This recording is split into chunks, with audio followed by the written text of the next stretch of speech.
Fala, meu querido vestibulando, mais uma questãozinha aqui do Enem 2020, uma questão que nos fala um conceito sobre lançamentos horizontais. Essa é uma daquelas questões em que, se você sabe o conceito, você não demora mais do que 1 minuto para respondê-la, porque não tem muito conta para fazer, não tem que fazer uma análise muito criteriosa, é apenas a relação aí que existe do movimento na horizontal e o movimento na vertical. E aí, quando a gente associa um com o outro, não é? Aqui a gente vai fazer uma discussão um pouquinho maior, mas eu tenho certeza que se você estava bem preparado para essa questão, para essa prova, com a parte de lançamentos horizontal, você responderia muito facilmente.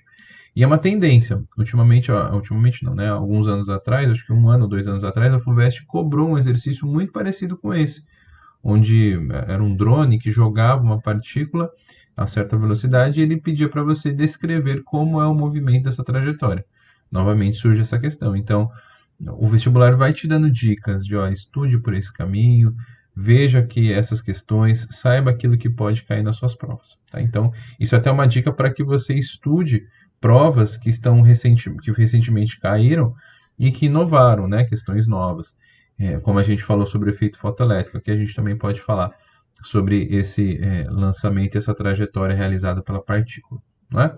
Então ele fala de nos desenhos animados, com frequência se vê um personagem correndo na direção de um abismo, mas ao invés de cair, ele continua andando no vazio e só quando percebe que não há nada sob seus pés é que ele para de andar e cai verticalmente. Quem nunca viu um desenho que acontece isso? O cara tá vindo correndo lá e aí olha para baixo, não tem nada e aí ele começa a cair, né?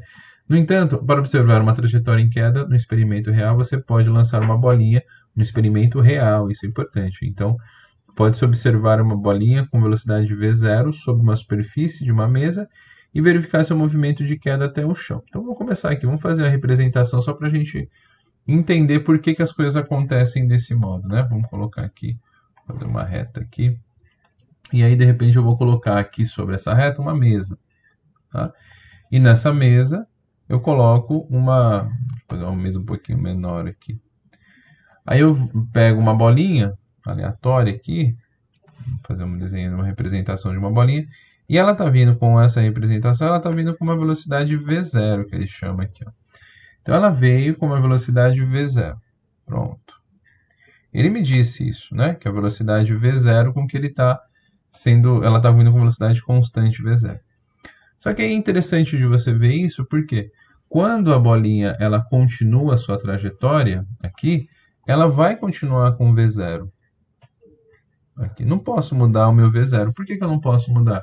Porque não tem. A única coisa que poderia mudar essa velocidade seria, de repente, a ação de uma aceleração. Ou então, de repente, a aplicação de uma força, né? Vale a pena a gente lembrar que força é massa vezes aceleração. Se eu aplicar uma força nessa bolinha, ela ganha uma aceleração, por consequência, ganha aí um aumento de velocidade, possivelmente, né? Então, vale a pena a gente recordar isso. A força resultante é massa vezes aceleração, e se eu aplicar uma força sobre essa bolinha, ela pode ganhar uma aceleração. E quando a aceleração existe, vale a pena a gente também lembrar que ΔV sobre ΔT. ΔV sobre um ΔT. Quando existe aceleração, existe variação da velocidade. Quando a bolinha é lançada, não tem nenhuma força sendo aplicada sobre ela na vertical. A única força que tem agindo sobre ela é a força peso, né? Ela tá livre de ação de forças externas, de uma força que, por exemplo, eu aplicaria. Não tem. Então, na horizontal, ela sempre vai manter a sua velocidade v0. Então, é esperado que ele faça esse movimento. Porém, como eu te disse, quando ela deixa de ter esse contato aqui, né, ela continua sobre a ação da força-peso, mas agora ela não tem a ação da força normal aqui. A normal deixa de existir. E aí ele começa a sentir a ação de uma velocidade VY para baixo.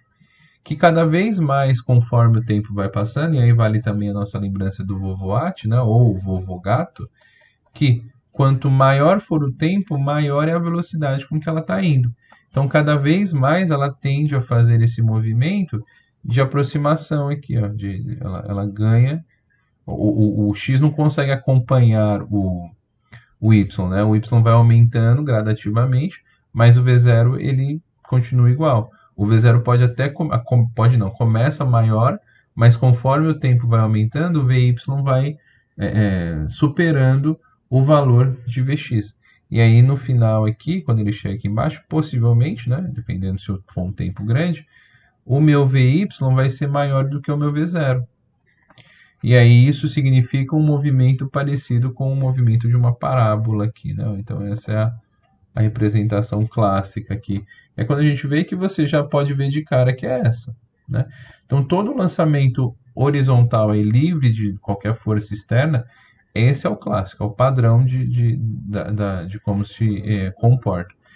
E isso também vale a pena a gente recordar o sorvetão, né? Que aí o sorvetão tá um delta SY, né? Que é o delta S aqui, delta SY, é o V0T, V0Y, né? Vezes o G mais, né? Mais GT quadrado sobre 2.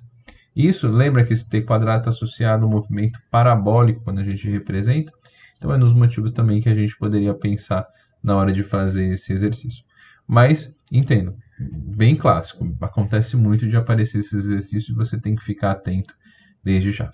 Beleza? Questãozinha, então, questão 108 aí da prova amarela do Enem Digital. Espero poder ter te ajudado em mais uma questão.